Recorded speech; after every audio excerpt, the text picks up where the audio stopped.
On today's show, the Capitals just lost Ryan Leonard for weeks, maybe months, and the NHL calling it a clean hit. That should terrify Capitals fans more than the injury itself.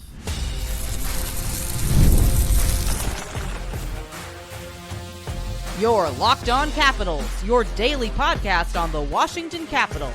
Part of the Locked On Podcast Network, your team every day. Well, hello and welcome into this edition of Locked On Capitals, part of the Locked On Podcast Network, your team every day. My name is Dan HOLMI. I've covered the Capitals for the past 4 seasons for Locked On and various other outlets before that. I'm also the host of the weekly show called The Capitals Minutecast, available wherever you find your podcasts. And as always, I want to thank you for making this your first listen of the day and for making Locked On the #1 sports podcast network. Today's episode is brought to you by our friends at FanDuel. If you want to be right in the middle of the action this season, visit FanDuel.com and place your NFL live bets all season long. In this edition of Locked On Capitals, we talk about Logan Thompson and already chatter about him being in the talk of a Vezina finalist. And it should come as no surprise as he is putting up some of the best numbers in the NHL. A bit later, we'll talk about Logan Thompson and is he building a Hall of Fame resume? But just to get it going here, talking about the nature of Leonard's injury and just had some time to reflect on it, watched the hit multiple times, and I still believe that it's a dirty hit. And it's funny how many Ducks fans, how many NHL fans in general come out and say, well, do you know who you have on your team that Tom Wilson has laid out many hits like that have led to injury? And to that, I always say, so what? So am I saying that Tom Wilson has never injured or, done a dirty hit on someone? Absolutely not. Does that make it okay for Truba to target Ryan Leonard in a vulnerable position and ultimately injure him in a big way? I don't want to mince words here. Truba absolutely set out to injure Ryan Leonard. Yeah, I'm going to dig my heels in on that one. I'm not going to backpedal. I'm not going to say that, he was in the wrong place at the wrong time. That Truba knew that he was in a vulnerable spot and he did what he could do to injure him because that is the kind of skill set that Truba possesses. No real talent other than just a mess out on the ice. So if you want to draw lines to Tom Wilson, go ahead and do it. Try to draw those lines to Tom Wilson. How many goals has he put up? Those kind of things. So when you take a look at it and kind of just, I'm going to go ahead and say the despicable Anaheim Duck fans out there that are actually making light of it. The one thing I'll say about, Tom Wilson injuring people is there's never people laughing at someone getting injured, that you see the real ugly underbelly of some of those Anaheim Duck fans. So let's dive into that, talking about the hit and the nature of Leonard's injury, what that injury is, and how much time he could miss. This is an exclusive here for Locked On Capitals. So let's dive into it here in the first segment here. And the Truba hit exposes the NHL's broken clean hit standard, and the Capitals are paying the price for it. Again, the thing that I cannot get past is that Truba was not penalized. There's no supplemental discipline. The only discipline in all of that was Chychrun getting penalized because he stood up for his teammate. But that's the thing. Losing Ryan Leonard for an extended period of time isn't just bad luck. It's a systems failure. Because let's be real here. The Jacob Truba hit, the league calls it clean. No supplemental discipline, no fine, nothing. But clean by the rulebook does not mean right. And, entering into Ryan Reeves' junkyard dog territory. And like I said, I am going to dig my heels in on this one. Leonard is 20 years old, wheeling behind the net, already being tracked by a defender, head turned to locate the puck, and Truba has the thing lined up from a mile away. What happens? Truba launches, shoulder comes through, follow through, catches the head. Leonard's face is bleeding on the ice. Nothing, no penalty. And not to go too far off topic, but the officiating in professional sports is at an all-time low. Professional sports wide, but you even remember the game not too long ago that the official acknowledged that he blew it. He blew the whistle too quick, and I owe you guys one. That the officiating needs to get these calls right. And of course, if you watch this, this was not some oops. This was cause and effect. And Tom Wilson didn't mince words either. He said, quote, he knows exactly what he was doing. Kids in a vulnerable spot. And the only thing I'm going to say about it is that the Capitals, well, they play the Ducks here. Coming up here in the future, and if there is going to be some kind of payback. I'm not an advocate for violence, but what I'm saying is that Truba, the man himself, well, he better keep his head on a swivel as well, as the Capitals have the likes of Tom Wilson, Dylan McIlrath, these kind of guys that if they choose to do something like that, it could not go so well for maybe one of their younger players. Again, not an advocate, but you know how things like these work out. Oftentimes, teams seek some sort of retribution based on previous injury. You think to yourself, what if he, say Dylan McIlrath targeted Leo Carlson or Gauthier, right? What would you be thinking then?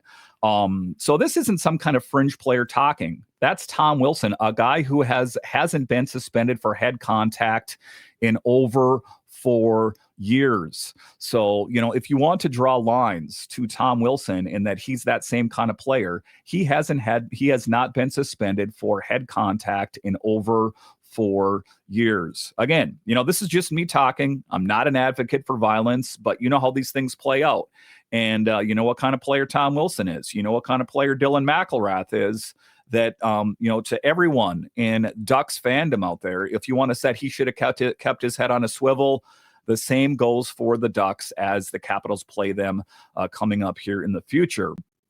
But that's your head coach calling out the league.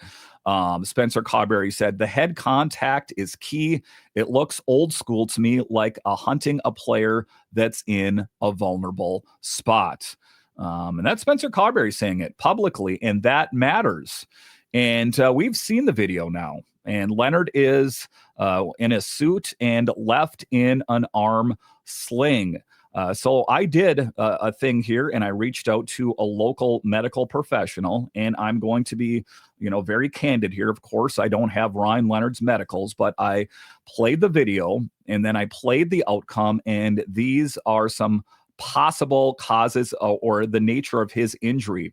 These are the most likely injury buckets based on the blindside shoulder and head impact. 1, labral tear.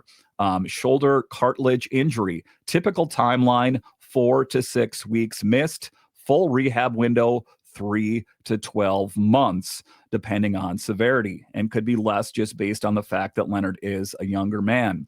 Rotator cuff injury can range wildly from weeks to months, depending on tear versus sprain.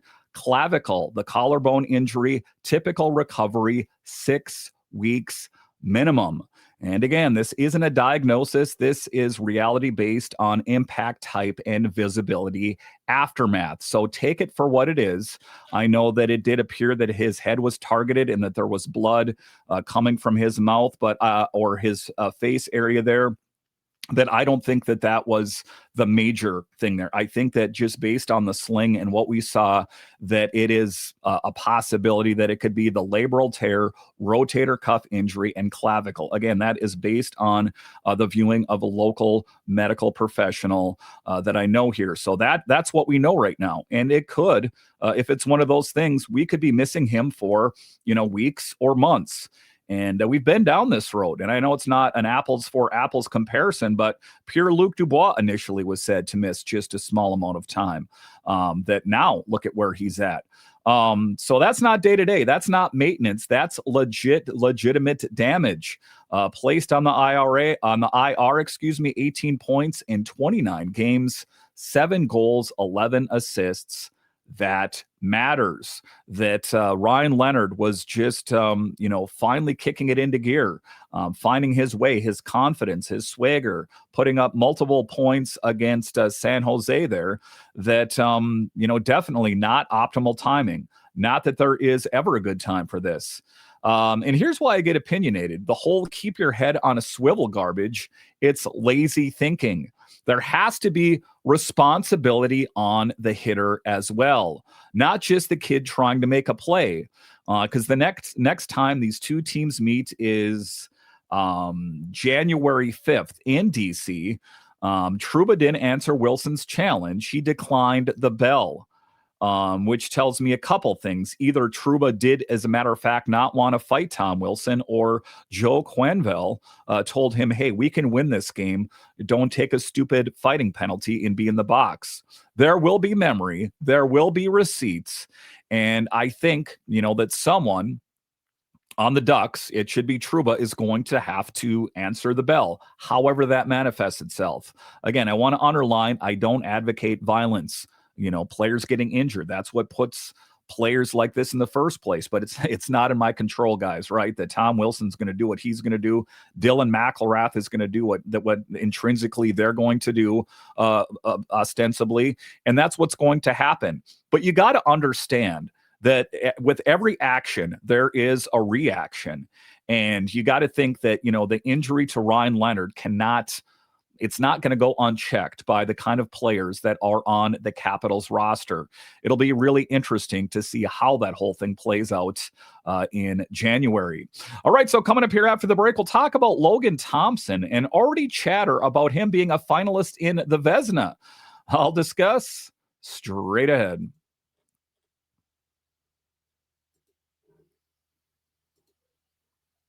NFL Sundays move fast, one big play, and suddenly everything feels different. That's what makes live betting with FanDuel so exciting. You're not just watching the game, you're reacting to it in real time. With FanDuel, you can place bets as the action unfolds, every drive, every momentum swing, every highlight moment.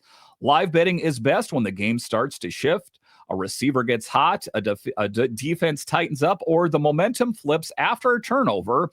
FanDuel lets you jump into the moment. Live spreads and money lines adjust instantly. Player props update as guys heat up. And that's the one thing I love about it. When my team is playing on any given Sunday, open up that FanDuel app, put a little bit of money on the game. So if the Commanders are playing, if the Ravens are playing, you got vested interest, open up that app, put some money down.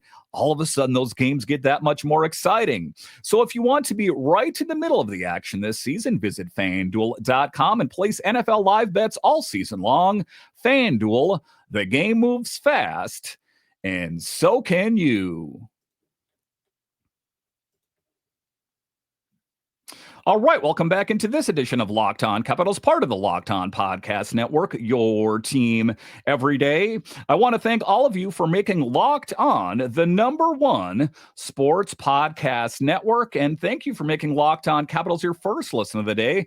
And thank you for making Locked On Sports the #1 sports podcast network. You're already listening to your team live every day.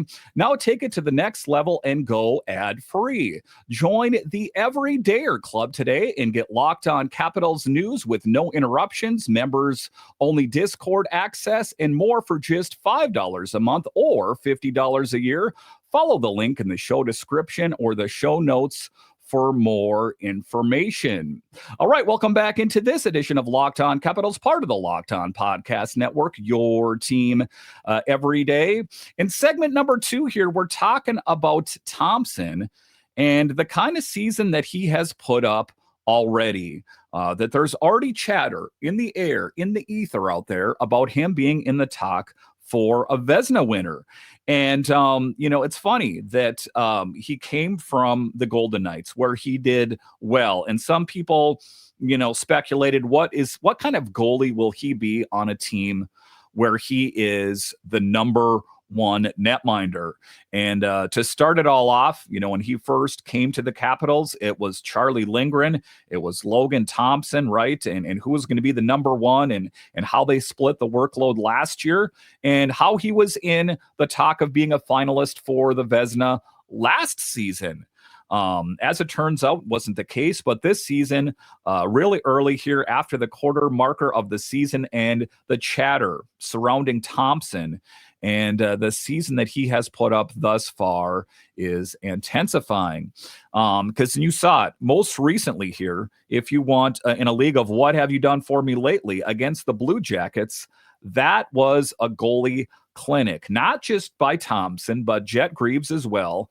The Caps beat Columbus 2-0.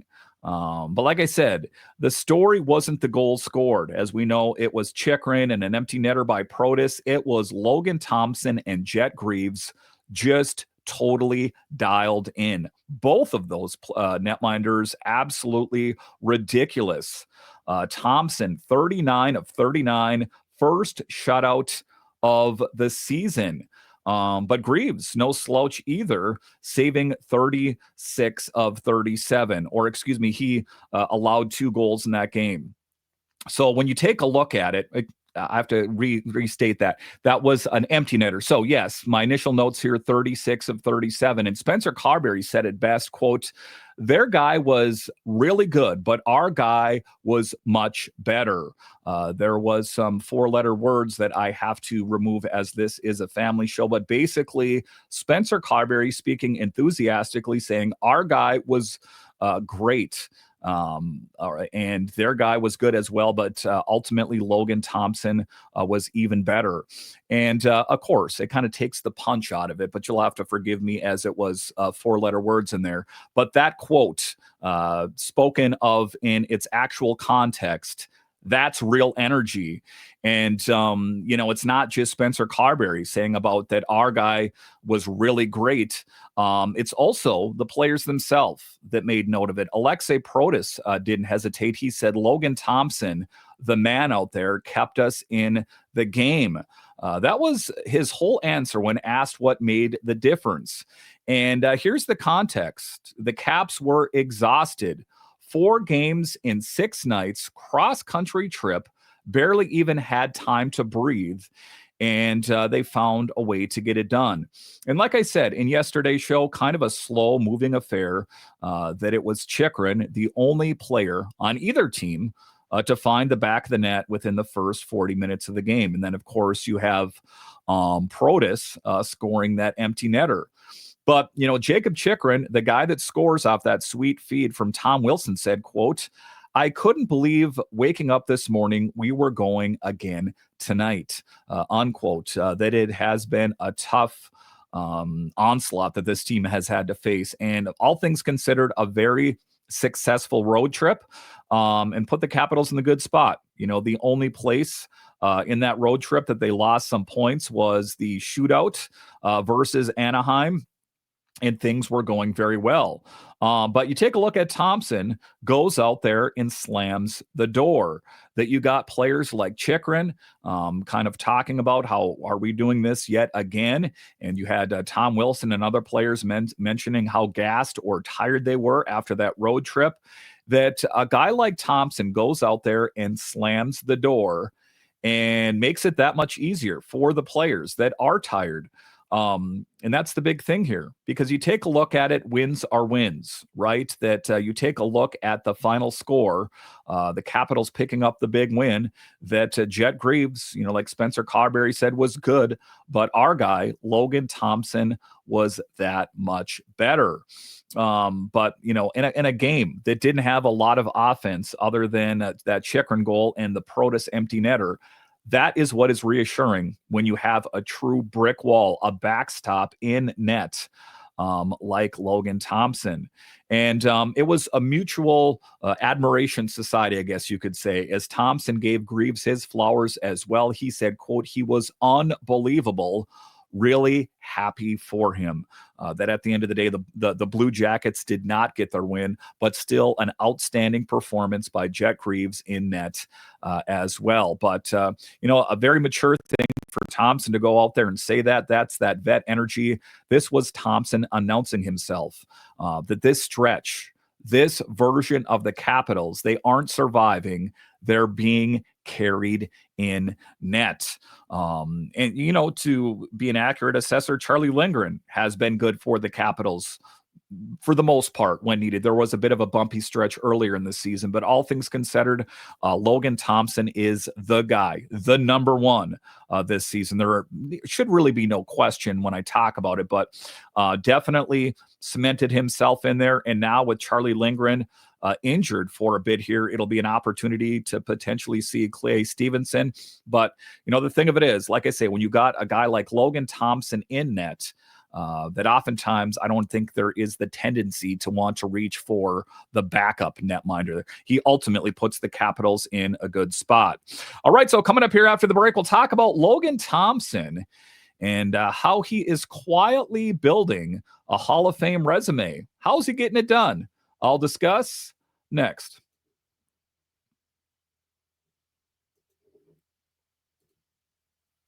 The World Cup is coming back to North America for the first time since 1994. And with 48 teams for the first time ever, it's going to be massive. But let's be honest, getting tickets is usually the hardest part. That's why the Game Time app is clutch, finally giving fans a real advantage when it comes to snagging seats. With Game Time, you can track price drops in real time, get alerts when great seats open, and buy tickets the moment they hit the app. It puts the power back in your hands and makes going to the World Cup realistic instead of impossible. You pull up the app and the layout makes it so simple to scroll through matchups and compare seat views. Pick a game, tap a section, and have your tickets locked in within minutes. No confusion, no hunting for fine print. Take the guesswork out of buying World Cup tickets in every match, concert, or event with Game Time. Download the Game Time app, create an account, and use code LOCKEDONNHL for $20 off your first purchase. Terms apply. Again, download the app, make an account, and use code LOCKEDONNHL for $20 off. Swipe, tap, ticket, go Game Time. All right, welcome back into this edition of Locked On Capitals, part of the Locked On Podcast Network, your team every day. The best way that you can help grow the show is to subscribe to Locked On Capitals on YouTube, like the videos, and comment anything down below. So in the final segment, more Logan Thompson, please.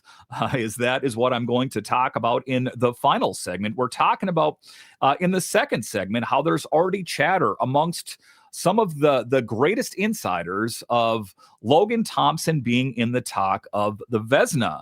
But in the final segment here, how he is quietly building a Hall of Fame resume. Let's dive into that in the final segment of today's show as Logan Thompson, the man, he is getting it done. This is the part that should scare the rest of the league.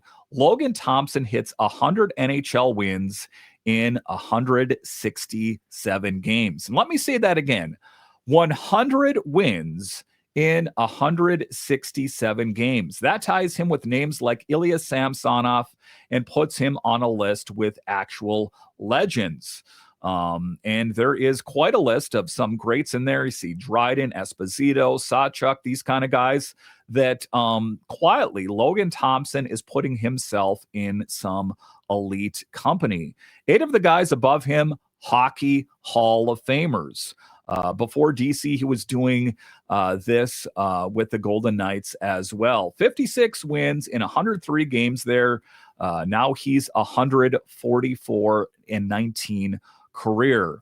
And like I said, putting yourself in that conversation with some truly elite netminders, that's got to be a good feeling for Logan Thompson. That's a good feeling for me that the Capitals had a lot of questions in net, right, in the post-Holtby Grubauer era, that it was going to be Samsonov and it was going to be Vanacek, and they tried that. They retreaded that tire so many times, it just never ultimately worked.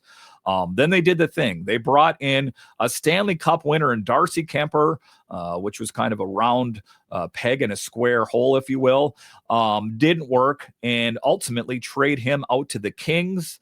The Capitals get Pierre-Luc Dubois, and then the Capitals go out and they address the number one situation by bringing in Logan Thompson.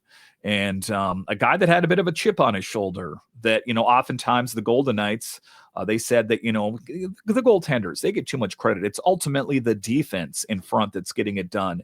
And I think that Logan Thompson was eager, and kind of his sarcastic nature, if you listen to him in interviews, to say, I'm going to go out there and prove that I had a lot to do with the success in Vegas. And now I'm going to prove that what I am able to do in net is going to help out the Capitals. And well, the proof is in the pudding.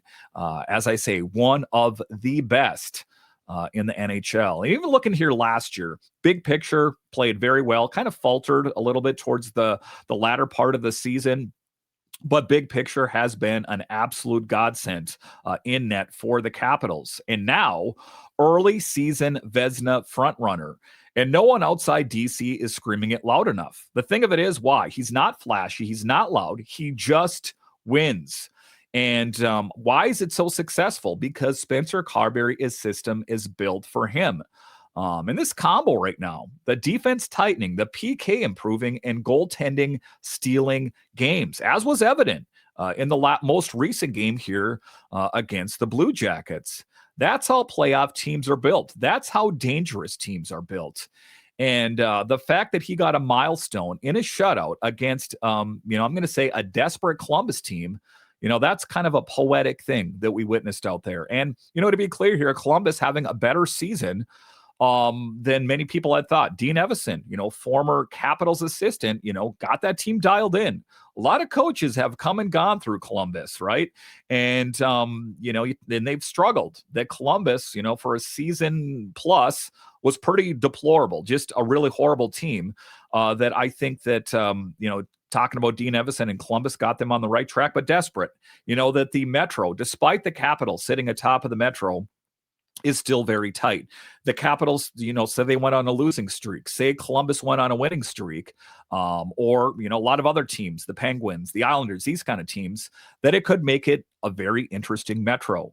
That oftentimes the way these things are sketched out in the preseason aren't actuality. But the Capitals, their success this season, and big picture, Logan Thompson's success this season, and the potential that he could be a future Hall of Famer, well, the Capitals, at the end of the day, should feel very lucky. Listen, I want to thank you for joining me on this edition of Locked On Capitals, part of the Locked On Podcast Network, your team every day. And I want to thank all of you that listen on the audio side and watch this on YouTube. You are ultimately what makes this show successful. Did Locked On Capitals make your Spotify Wrapped? Prove it on social media to secure a free month of our brand new Everydayer Club.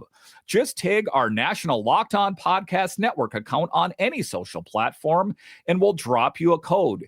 Be one of the first to join the Everydayer Club to get your favorite show ad-free and exclusive access the members-only Discord channel. For those of you on video, we send you to the first ever 24/7 national Locked On Podcast Network on YouTube, and make your second listen Locked On NHL, where they have you covered every night with Locked On NHL Game Time. Every game is covered from now until the Stanley Cup winner is won there. So at the end of the day, support Locked On in our efforts to bring you some exclusive content with the Everydayer Club. All right, once again, I want to thank you for joining me on this edition of Locked On Capitals, part of the Locked On Podcast Network. It is your team every day. My name is Dan HOLMI, and I'll talk to you again next time.